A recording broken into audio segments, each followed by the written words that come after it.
Welcome, incredible people. Before we begin this story that will leave you breathless, I ask you to join our community.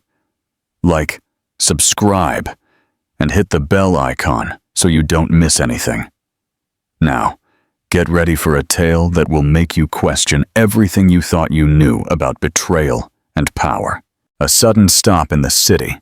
The late afternoon sun cast a golden glow over the busy streets of Park Avenue, reflecting off the clean glass of buildings and imported cars.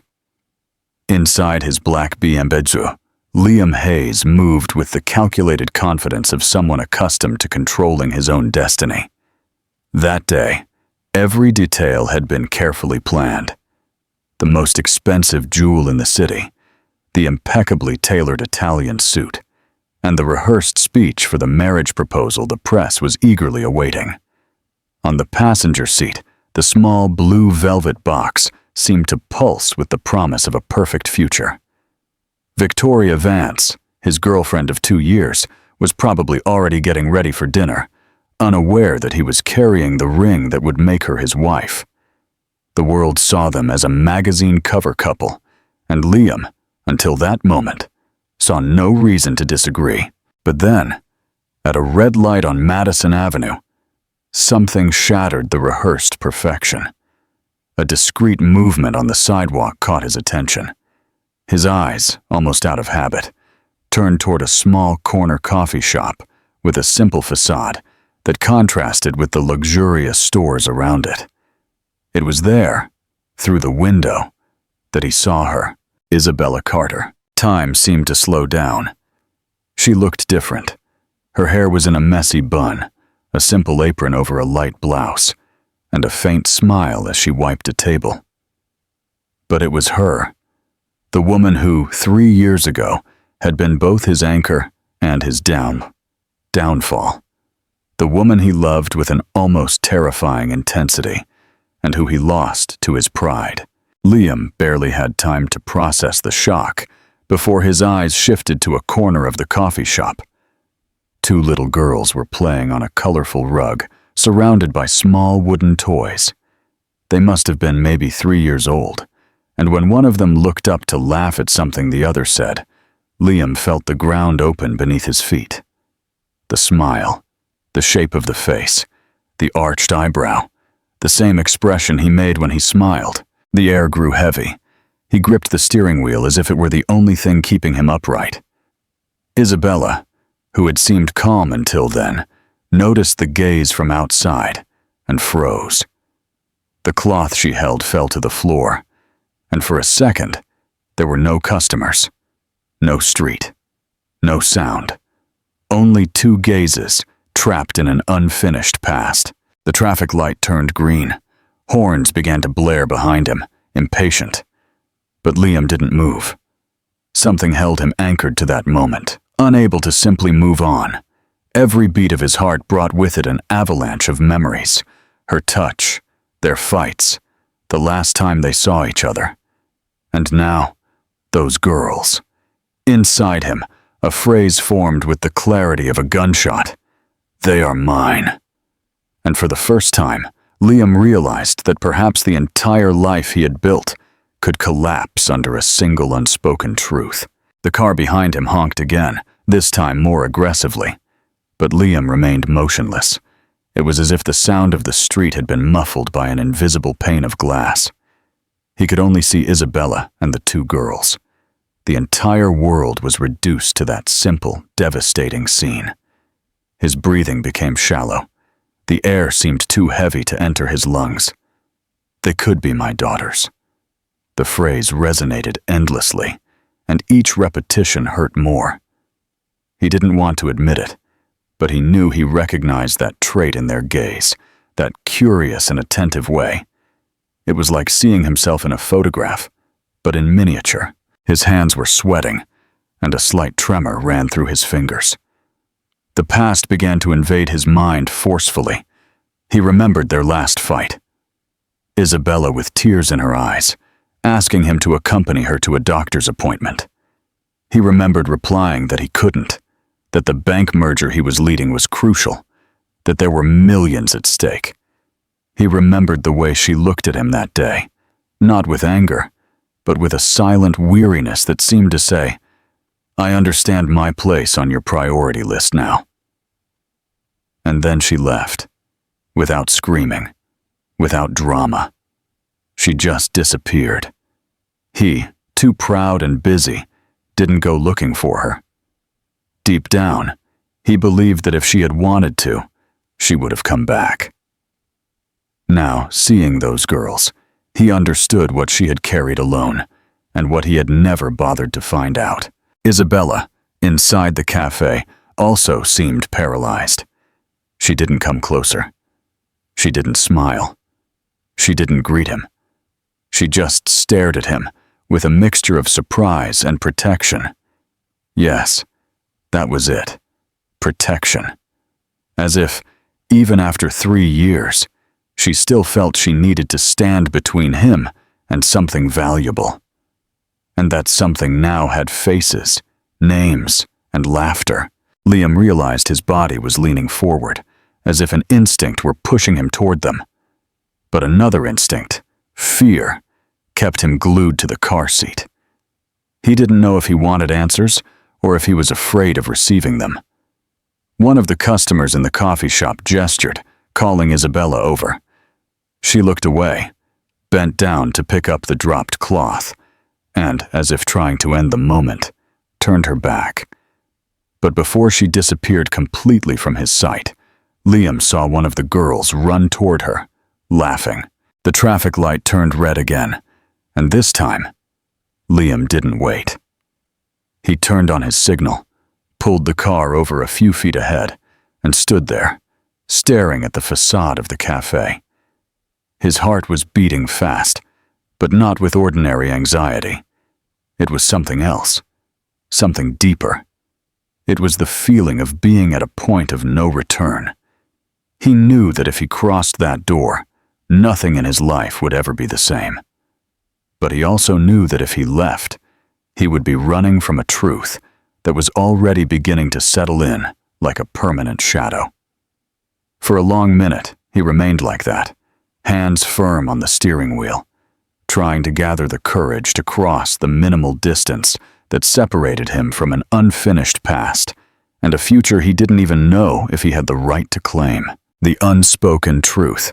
The sound of the bell above the door announced his entry. A soft aroma of freshly ground coffee mixed with the sweet smell of pastries. Liam took a few steps, feeling the wooden floor creak under his impeccably shined shoes. Everything there seemed too simple for him, and, paradoxically, more real than any boardroom he had ever set foot in. Isabella was behind the counter, stacking plates. When she heard the bell, she looked up and stopped. For an instant, her expression became unreadable, as if she were searching her memory for the last time she had seen him. Then, her gaze hardened. "Liam," was all she said, in a low, almost whispered tone. He stopped in front of her, keeping his eyes fixed on her face. He didn't know where to begin. He didn't know if he should ask, accuse, or simply apologize. But before he could speak, one of the girls let out a laugh in the corner, playing with her sister. The sound seemed to cut the air between them. Liam looked away and directed his gaze toward the two little ones. The braver of the two noticed the stranger and stopped playing, observing him with curiosity. His heart quickened. "Are they?" he began, but his voice failed him. He swallowed, trying to steady it. "Are they mine?" Isabella didn't answer. She remained motionless, only gripping a plate hard enough for her knuckles to turn white. The silence between them stretched, and in that silence, there was more truth than in any verbal confirmation. "Mia, Lily, come to Mommy," Isabella said, calling the girls softly, but without taking her eyes off him. Lily obeyed, but Mia, the more intrepid spirit, walked up to Liam. He knelt down to her level, almost without thinking, and found his own reflection in her small eyes. "Who are you?" the girl asked, with the disarming purity of a child. Liam managed a smile that was more pain than joy. Someone who, he hesitated, feeling a lump in his throat, might be very important to you. Isabella came closer and took Mia in her arms, pulling her away. The way she did it was not harsh, but it raised an invisible barrier. "I don't know what you came here for, Liam," she said firmly, "but my life is different now." He took a deep breath. "Your life or ours?"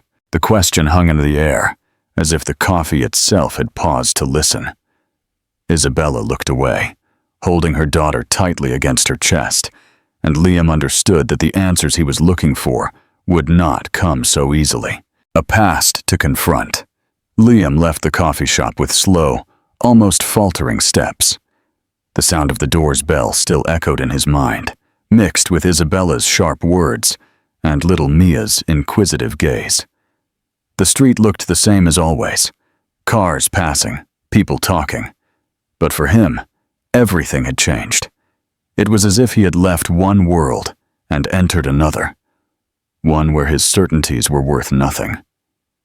The evening air was colder than he remembered. He walked to his car, but didn't get in. Instead, he stood by the door, looking at his reflection in the glass. A man in an expensive suit, with well-styled hair, but with a tired and lost expression.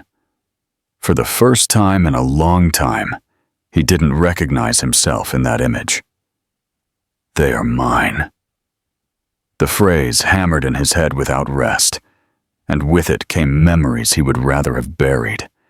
The day he chose a meeting over Isabella, the calls he ignored, the pride that kept him from looking for her. Now, each of those decisions seemed like a domino that had led him there. He got in the car, but didn't start the engine. His phone vibrated in his pocket, and Victoria's name lit up the screen. For a moment, he thought about answering, about telling her everything. But no, there were no words that could explain what was happening without first being certain of the truth. He put the phone back in his pocket, as if he could postpone the inevitable. Meanwhile, the image of Isabella holding her daughters wouldn't leave his mind.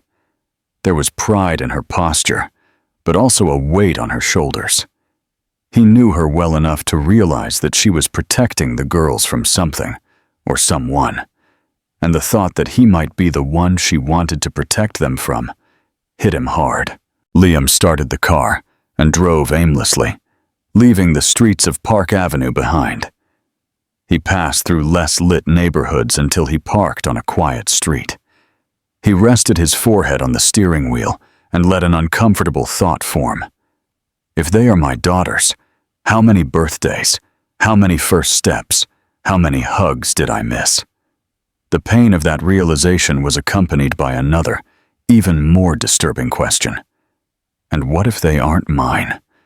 Because, in that case, it would mean Isabella had moved on, that another man had taken the place he didn't want. A tightness in his chest made him realize that, regardless of the answer, he was already trapped in that past again. There was no going back to his old life, to the planned engagement, to the social events and business dinners. Victoria, the banking empire, the flawless image. None of it seemed to matter in the face of what was at stake now. Leaning back in the seat, Liam closed his eyes and asked himself the question he didn't want to face. How did we get here? The answer was somewhere in the past, and he knew he would have to revisit it, no matter how painful, to understand the present. It was in that moment, alone in the car, that he decided he needed to know the whole truth, even if it meant reopening wounds that never healed. The beginning of the end 3 years earlier, New York City pulsed with its chaotic rhythm. Liam Mason, at 32, was already a known figure in the financial sector. With a schedule that barely allowed him to breathe, he was accustomed to timed meetings, business lunches, and decisions that moved millions. That night, however, he was reluctantly dragged by a colleague to a photography exhibition at a community cultural center in Greenwich Village. He wasn't interested in art. For Liam, paintings were just investments, and sculptures were status symbols. But when he entered the space, lit by warm lights and surrounded by soft music, his eyes stopped at a scene that wasn't hanging on the wall, but walking among the people. Isabella Carter was adjusting a tripod, focused on preparing her camera to photograph the event. She wore her hair down, a simple white blouse, and jeans, but there was something about her that was outside of any pattern Liam knew. She wasn't just pretty. She had an energy that seemed to light up the place without asking for permission. He watched her for a few minutes, intrigued by the way she talked to the guests, laughing naturally, without being shy in front of anyone. Liam, who lived surrounded by people who calculated every gesture and word, found that almost disconcerting. When he finally approached, he started with his full name, expecting immediate recognition. Isabella, however, just smiled and said, "Nice to meet you. I'm Isabella. Can you hold this for a second?" and bent down to photograph an older woman who was smiling in front of a painting. That lack of urgency to impress him was, for Liam, like a blow to the ego and, at the same time, an invitation to stay there. When she stood up again, he asked her about the photos, and to his surprise, Isabella spoke with genuine enthusiasm. She told him about the project that portrayed workers from the outskirts of the city, about her passion for recording real stories, and about how she was saving up to open her own studio. Liam realized that, for the first time in a long time, he was listening to someone talk about dreams that had nothing to do with profits or numbers, and that, to him, was something new. At the end of the night, Liam offered to give her a ride home. Isabella refused, saying she preferred to take the subway. He insisted, arguing that it would be safer, but she smiled and said, "It's not about safety. It's that I like to watch people on their way home. There's always a story happening." That phrase stuck in his mind.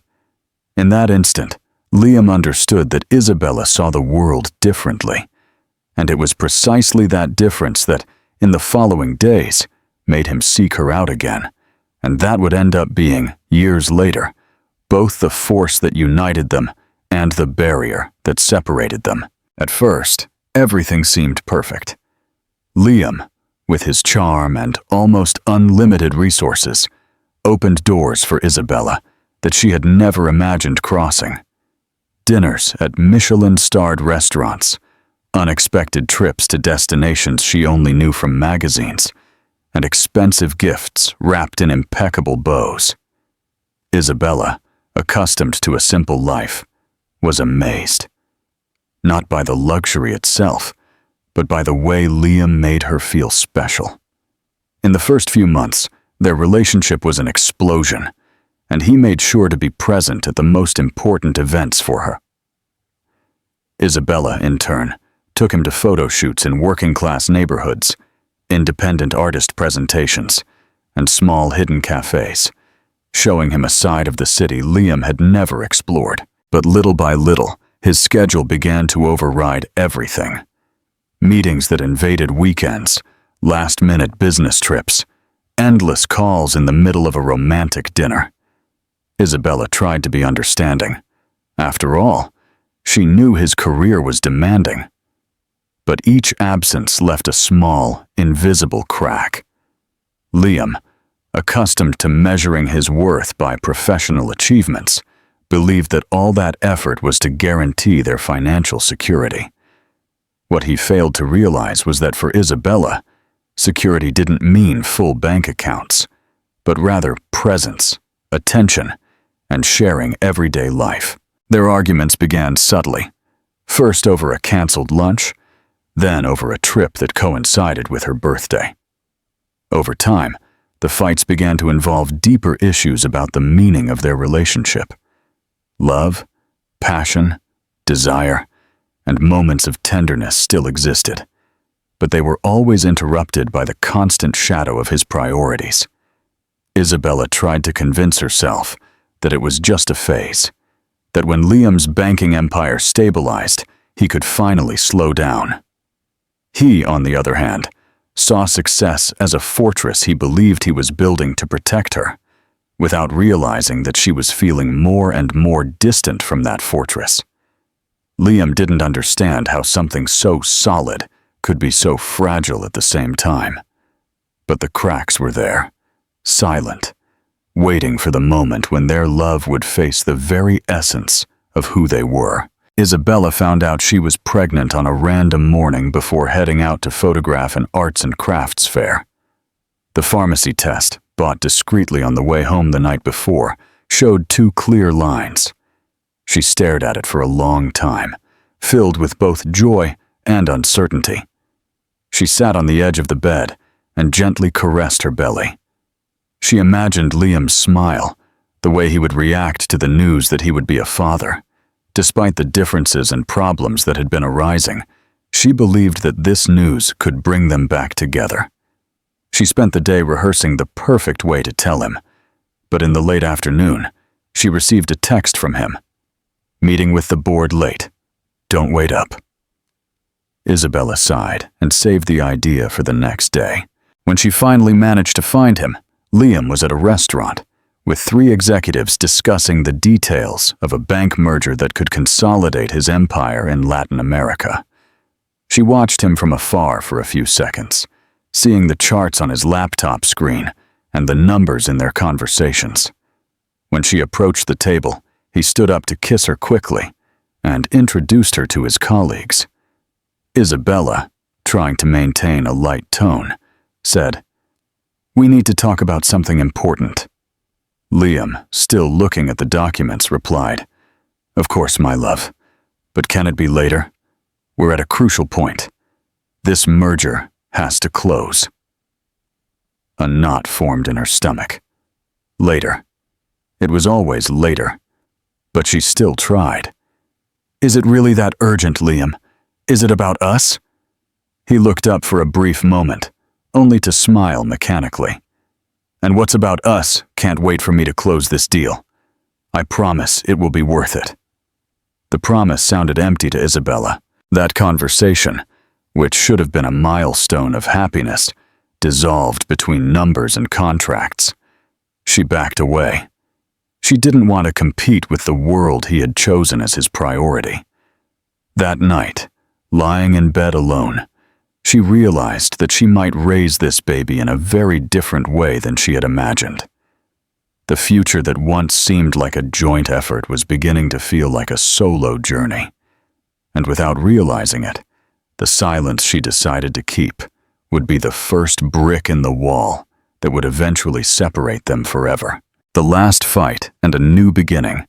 The day of their last fight didn't start like a battlefield. In fact, it started like any other. Liam left for work early, and Isabella woke up to the distant sound of his car engine. But that morning, something already weighed in the air. An accumulation of small absences, unspoken words, and postponed promises. Isabella had scheduled an important doctor's appointment. It wasn't just a checkup. It was the first ultrasound of her pregnancy. She texted him early, asking him to try to be there. Liam replied with a dry, "I can't make it. Investor meeting." There was no elaborate excuse or apology, just a dry statement of fact. When he returned home, late that night, Isabella was sitting on the sofa with the lights low.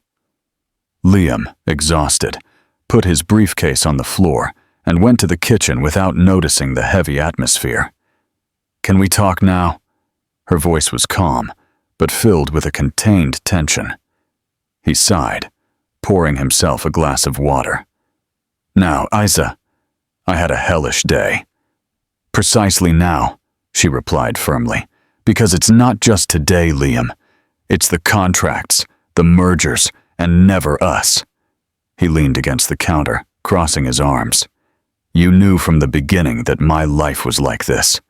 I work to secure our future." "Our future?" She let out a short, bitter laugh. "What kind of future is it where I spend my nights alone, holding news you don't want to hear?" He frowned and slammed the glass down. Isabella stood up and picked up the envelope from the table. To be dramatic would be to say, "I still believe you're going to change. This right here is reality." And she walked out of the room before he could understand. Isabella was already in the bedroom, closing a small suitcase. "What are you doing?" he asked, confused. "Choosing the only thing I can still control," she replied without looking at him. She was out the door, leaving behind not just the apartment, but also a man who, in her opinion, had chosen everything but her. Liam stood still, believing it was just another intense fight, and that she would be back in a few days. He didn't know that, along with the suitcase, Isabella was taking a secret that would forever change the course of his life. Interactive question. What do you think of Isabella's decision to leave without telling him she was pregnant? Do you think she was right? Tell us your thoughts in the comments. The path of a single mother, the image of Isabella in the coffee shop, and the two girls playing in the corner wouldn't leave his mind. The next few hours were a blur. He canceled appointments, turned off his phone to avoid Victoria's calls, and locked himself in his apartment, sitting on the living room sofa, replaying every detail of that unexpected encounter. Early the next morning, he decided he needed answers. He wasn't going to show up at the coffee shop again, but he could find out more through other means. He called one of his trusted assistants, someone accustomed to handling discreet investigations about competitors and investments. "I need you to find out everything you can about Isabella Carter, her address, financial situation, work history, and, if possible, about the girls." His voice was firm, but the assistant noticed an unusual hesitation. "I need her not to find out." The information began to arrive in a few hours. Isabella lived in a small apartment on the outskirts of the city, in a modest but well-kept building. She worked 2 shifts, morning and afternoon at the coffee shop, and at night doing freelance photo editing. There was no record of any lawsuit. Both girls had been registered only with their mother's last name, Carter. Liam stared at the printed report on the table. Why hadn't she looked for him? Why did she choose to raise 2 girls alone without asking him for a penny? Was it pride, fear, or a pure conviction that he didn't deserve to be in their lives? On an impulse, he drove to her neighborhood and watched from a distance. He saw Isabella arriving with the girls, holding her hands, both laughing at something their mom was saying. There was no luxury, but there was a joy he didn't remember seeing when they were together.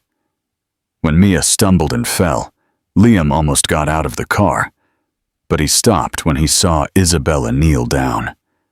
There was a tenderness that squeezed his chest.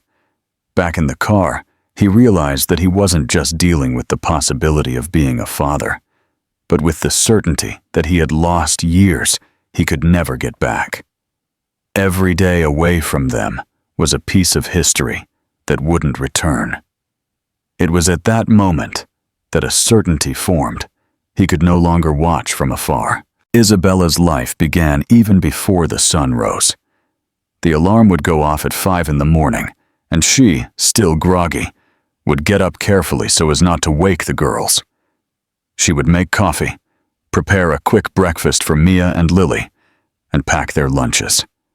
Before 6, they were already on their way, all 3 holding hands, crossing narrow streets and passing by neighbors who always greeted them with a smile. It was a simple neighborhood, but full of strong bonds, people who helped each other and, in a way, also helped raise the girls. After dropping her daughters off at daycare, Isabella would serve customers, wipe tables, and help in the kitchen when needed.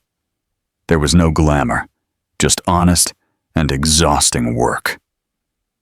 Even so, she maintained a genuine smile, especially when a regular customer asked about the girls. In the afternoon, after her shift, she would return to pick them up.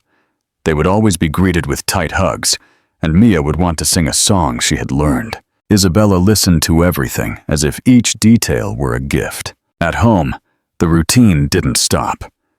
She would cook dinner, bathe the girls, and when they were finally asleep, she would turn on her old computer to work on her photo editing. These were extra hours that ensured a little more money at the end of the month, money that went to pay the electricity bill or fix a persistent leak in the kitchen. There was no one to share the burden with. She faced nights of fever alone. Birthdays were organized with savings and improvisation. Difficult decisions were made without advice. Isabella had learned to be both a mother and a father, to be present all the time, even when her body craved rest.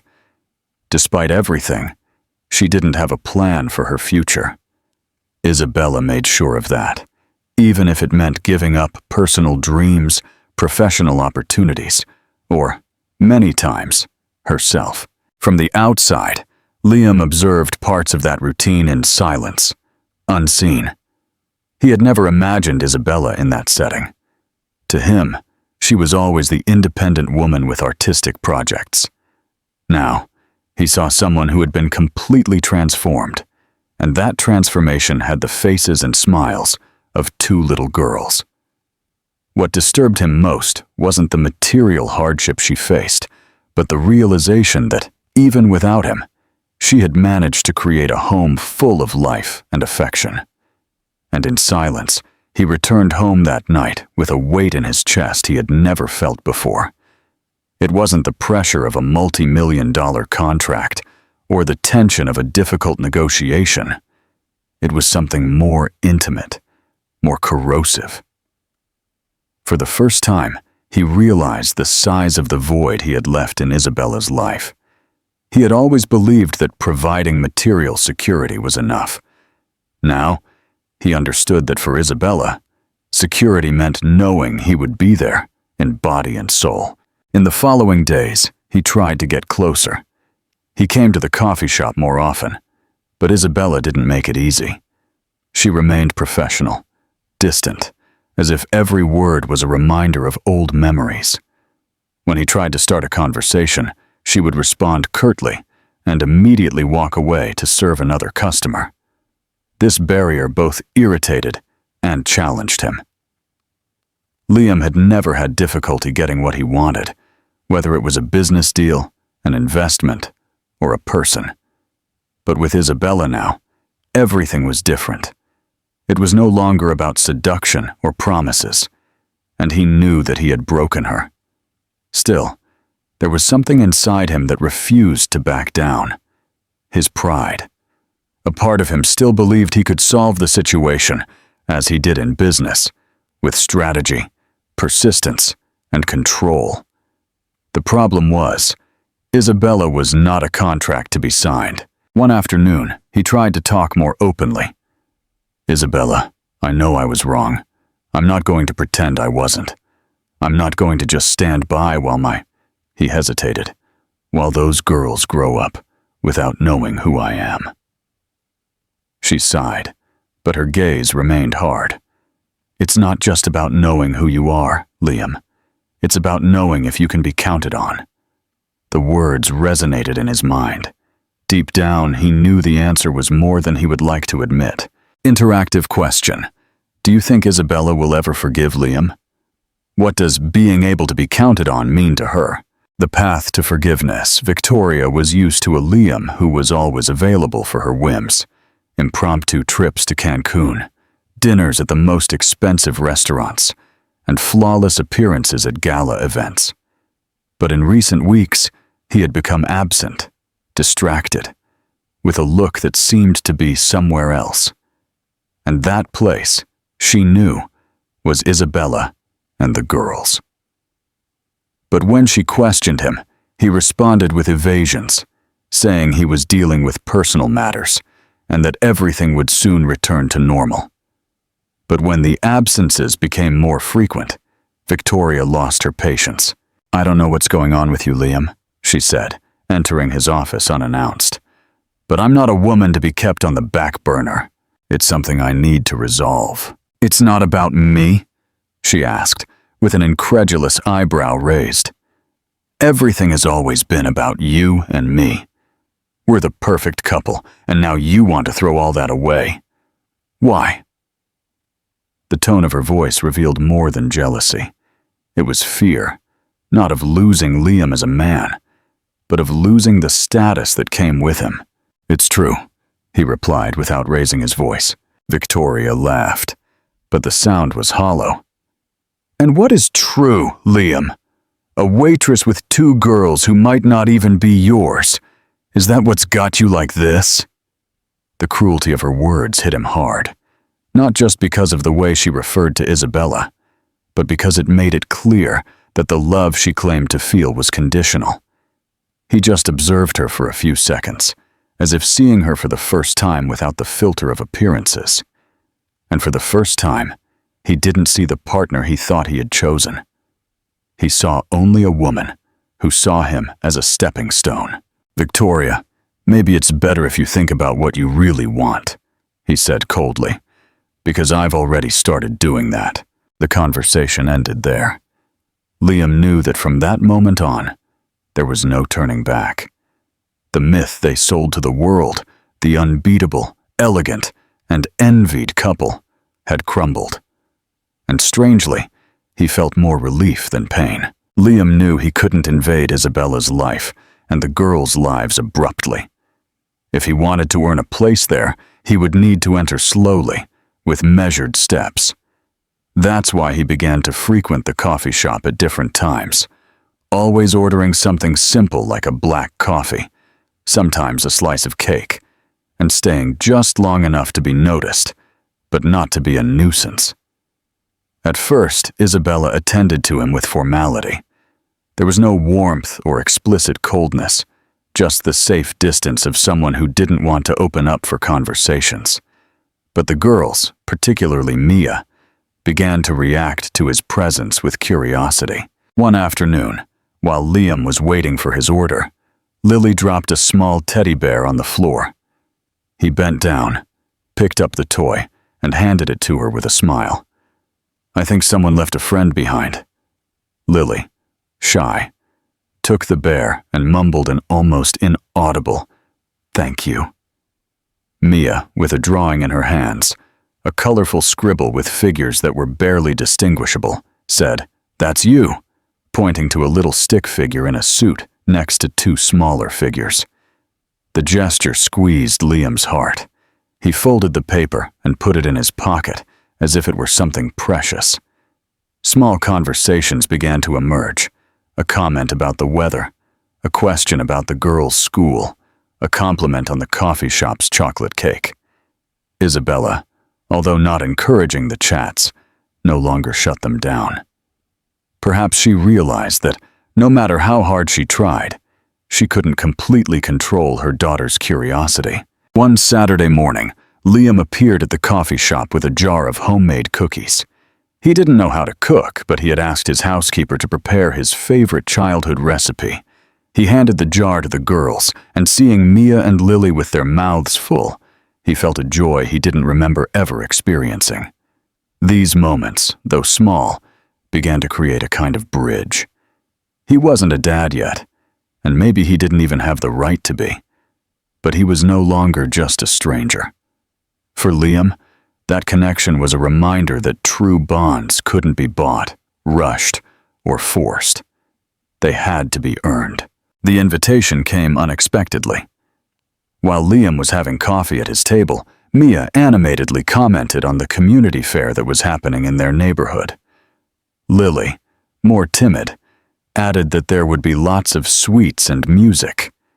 Isabella gave him a cautious look, but said nothing. Liam seized the opportunity. "Can I go?" he asked, trying to sound casual. The girls smiled, and Isabella, after a brief silence, replied, "It's an open party. If you want to show up, it's at your own risk." On Saturday, Liam arrived in the neighborhood just before sunset. The streets were adorned with colorful banners, and an irresistible aroma of roasted corn and churros filled the air. Children ran through the streets. He felt out of place for the first few minutes. There were no white-gloved waiters or minimalist decorations.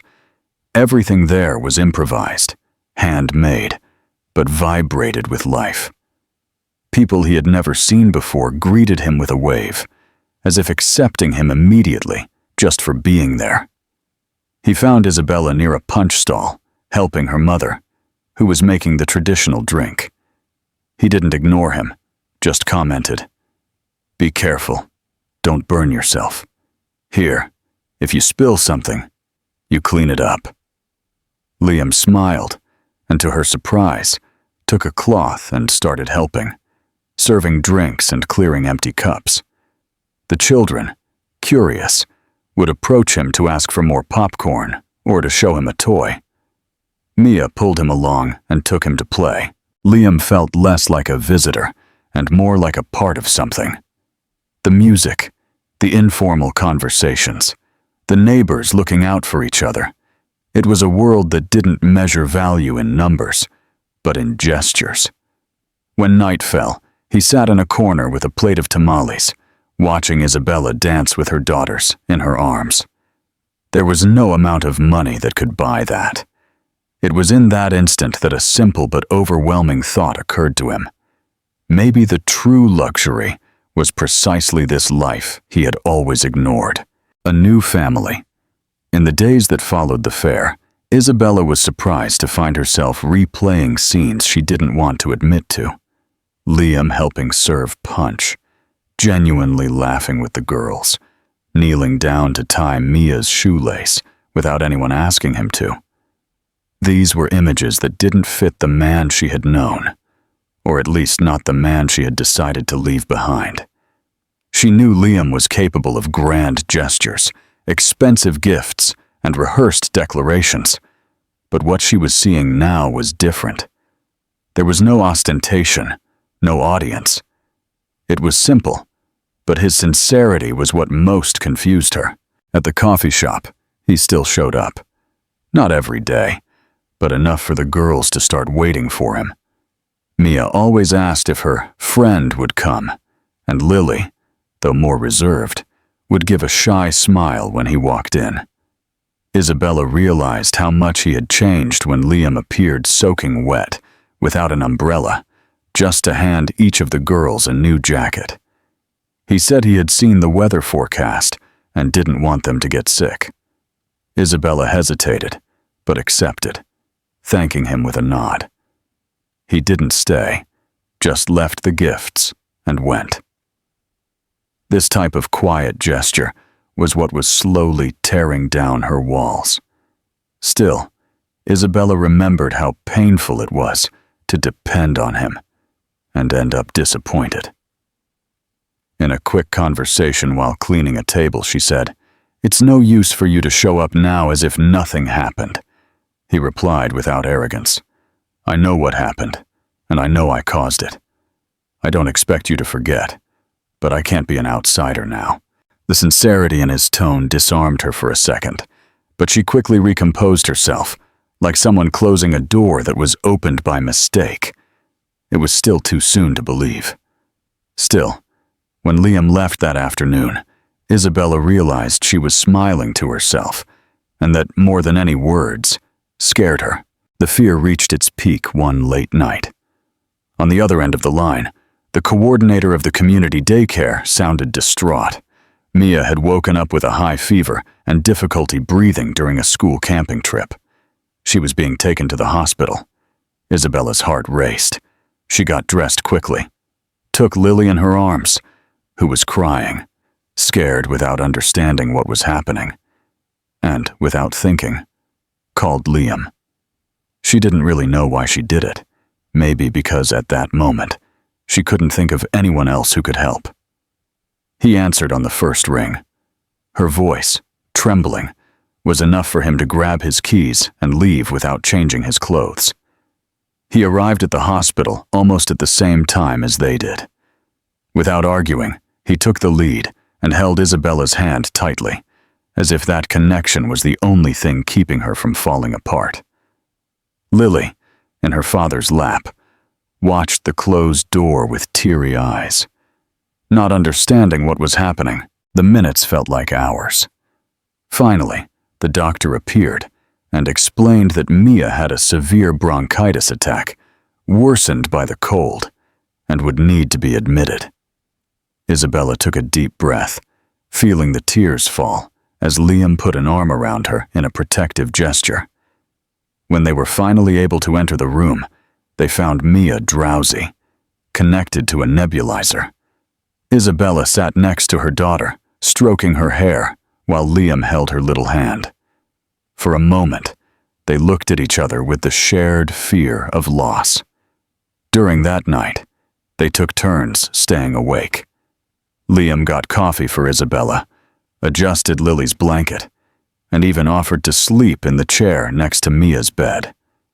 There were no arguments, no resentments, no pride there, just two parents taking care of their child. At dawn, when the doctor confirmed that Mia could go home, Isabella looked at Liam and said, "Thank you." He didn't respond with words, just nodded. But inside him, something was solidifying. No matter what it cost, he would not be a bystander in their lives again. The morning after the hospital scare was strangely quiet. Isabella was making coffee in the kitchen, while Mia rested on the sofa, still fragile. Liam stood in the doorway, feeling a weight in his chest that was not just exhaustion. He knew this moment had to come. He couldn't keep getting closer without confronting the past. So he took a deep breath and walked to the table, waiting for Isabella to turn around and face him. "We need to talk," he said, his voice deeper than he intended. She sighed, her arms crossed like someone preparing for a battle. "Well, talk." Liam was silent for a few seconds, choosing his words carefully. "I was a coward." The phrase came out dry but was loaded with truth. "When you tried to tell me you needed me, I was blind. I believed I could make up for it later." Isabella kept her gaze firm, but he noticed the slight trembling in her fingers. "You made your decisions, Liam. I made mine." "I know," he continued, "and that's why I'm not here to ask you to forget. I don't deserve an easy forgiveness, but I want to take on everything I should have taken on from the beginning. You know what they say. Being a dad is the most important role in life." The silence between them seemed to stretch for minutes. Mia coughed slightly on the sofa, and they both looked at their daughter, remembering the fear of the night before. "It's not that simple," Isabella said finally. "It's not enough to just show up and say you want to be here. You have to prove it. Not out of pride, not to ease your guilt, but because you love them." Liam looked away, and he realized there were tears in her eyes. It wasn't forgiveness yet, but it was the first real crack in the barriers she had built. In the days that followed the conversation, Isabella maintained a cautious air, but Liam noticed that something had changed. It wasn't an open invitation, but it was no longer a closed door, and for him, that was progress. The first step came discreetly.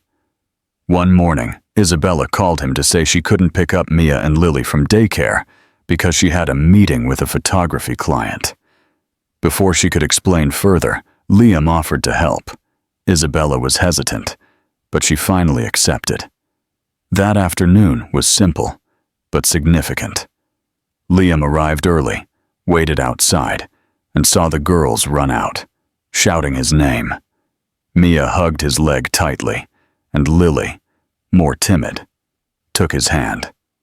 The ride home was filled with stories from school and family. From then on, Liam's presence became a constant. He took them to the doctor, bought them school supplies, and cooked them breakfast when he visited on weekends. Nothing grand, but always with consistency. And for Isabella, that was what really mattered. Still, she set clear boundaries. There were no public displays of affection between them, and after putting the girls to bed, Isabella and Liam would sit in the kitchen, drinking tea. The silence was no longer heavy as before. It was almost comfortable. "You've changed," she said, looking at him with a mixture of curiosity and caution. "It's not a change," he replied without hesitation. "It's who I was supposed to be from the beginning." The conversation ended there, but there was a quiet understanding that a new chapter had begun. Little by little, the moments of the four of them together began to feel natural. Walks in the park, movie nights at home, grocery trips, things Liam would never have imagined doing before, but which now became his most cherished moments. He knew he didn't have her forgiveness yet, but he had something that, for him, was just as valuable. Her trust. A story of second chances. 6 months later, the transformation in Liam and Isabella's lives was visible to those who knew them, and more importantly, to themselves. There was no rush, no empty promises, just a slow and consistent building of something that, this time, had deep roots. It was Liam who proposed marriage, not in a luxurious restaurant or on a special Saturday, but while they were walking through the park where they used to take the girls. They were sitting on the grass, watching Mia and Lily chase butterflies, when he pulled a small box from his pocket. "Isabella," he said in a serene voice, "I've wasted a lot of time trying to be the man the world expected. Now, I just want to be the man you all need. Will you marry me?"